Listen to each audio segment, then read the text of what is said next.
ان الحمدللہ والصلاۃ والسلام علی رسول اللہ۔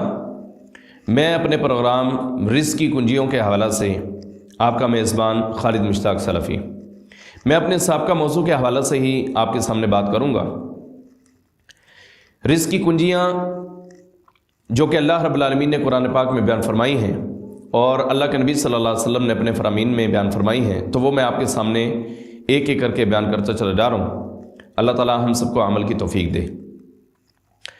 رزق کی سب سے پہلی کنجی استغفار ہے کہ ہم اللہ رب العالمین سے اپنے گناہوں کی معافی مانگیں، اور پھر اس کے بعد اللہ کے اوپر توکل کو اختیار کریں تو میرا مالک روٹی روزی دینے پر قادر ہے، وہ ہمیں رزق عطا فرمائے گا۔ آج ہم تیسری کنجی کی طرف چلتے ہیں۔ اللہ رب العالمین نے قرآن پاک میں ارشاد فرمایا، من یتق اللہ یجعل لہ مخرجا ویرزقہ من حیث لا یحتسب۔ اللہ رب العالمین فرماتے ہیں، من یتق اللہ یجعل لہ مخرجا، جو بندہ اللہ کا تقوی اختیار کرتا ہے اللہ رب العالمین اس کے نکلنے کے راستے آسان بنا دیتا ہے۔ پریشانیوں سے، مصائب سے، تکالیف سے، ہموم و غموم سے اللہ رب العالمین اس انسان کو نکالتا ہے۔ من یتق اللہ یجعل لہ مخرجا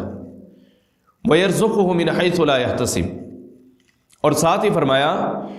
کہ تقوی اختیار کرنے والے کو مالک وہاں سے رزق عطا فرماتا ہے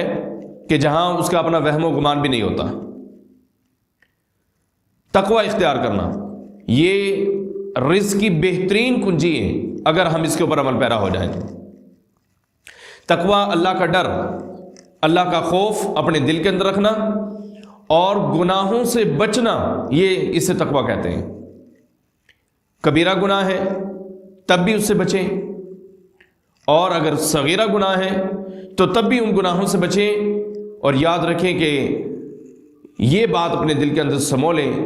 کہ میں جس جگہ پر بھی ہوں اللہ مجھے دیکھ رہا ہے۔ جب آپ اپنی سوچ یہ رکھیں گے کہ اللہ مجھے دیکھ رہا ہے تو پھر اللہ کا تقوی، اللہ کا ڈر، اللہ کا خوف ہمارے دلوں کے اندر آئے گا۔ اور جب یہ صورتحال پیدا ہو گئی تو پھر اللہ رب العالمین کا جو وعدہ ہے ہمارے ساتھ وہ یہ ہے کہ من یتق اللہ یجعل لہ مخرجا۔ اللہ نہ کرے پہلے تو ہم میں سے کسی ایک کے اوپر بھی کوئی پریشانی آئے، لیکن اگر آتی بھی ہے تو تقوی اختیار کرنے کی وجہ سے، اللہ سے ڈرنے کی وجہ سے، اللہ کا خوف اپنے دل میں رکھنے کی وجہ سے اللہ رب العالمین ان تمام پریشانیوں سے ہمیں نکال دے گا، ہموں سے نکالے گا، غموں سے نکالے گا، مصائب سے نکالے گا، تکالیف سے نکالے گا۔ اور پھر جو میرے موضوع کے حوالہ سے ہے کہ تقوی کی ایک بہت بڑی جو اس کا ہمیں پھل ملنے والا ہے، تقوی اختیار کرنے کی وجہ سے جو ہمیں پھل ملنا ہے وہ یہ ہے کہ وَيَرْزُقُهُ مِنْ حَيْثُ لَا يَحْتَسِبُ، کہ اللہ رب العالمین فرماتا ہے کہ میں وہاں سے رزق دیتا ہوں کہ جہاں پر انسان کا وہم و گمان بھی نہیں ہے۔ تو میرے بھائیوں، روٹی روزی کے لیے یوں مارے پھرنے کی بجائے استغفار کریں، اللہ پر توکل کریں اور تقوی کو اختیار کریں، گناہوں سے بچیں، کبیرہ سے بچیں، صغیرہ سے بچیں، اور جب ہمارے دلوں میں اللہ کا ڈر، اللہ کا خوف، تقوی پیدا ہو گیا تو پھر یاد رکھیں کہ اللہ رب العالمین ہمیں پریشانیوں سے بھی بچائے گا اور ہمیں بے شمار رزق عطا فرمائے گا، اور وہاں سے دے گا کہ جہاں پر آپ کا اور میرا وہم و گمان بھی نہیں ہے۔ تو میرے تمام بھائیوں سے میری یہ درخواست ہے کہ اللہ کے لیے گناہوں کو چھوڑیں، گناہوں کی زندگی کو چھوڑیں، نیکی کو اپنائیں اور تقوی کو اپنائیں، اللہ کا ڈر، اللہ کا خوف اپنے دلوں میں رکھیں، تو انشاءاللہ میرا مالک، میرا رازق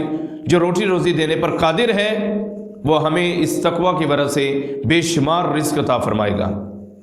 اللہ سے دعا ہے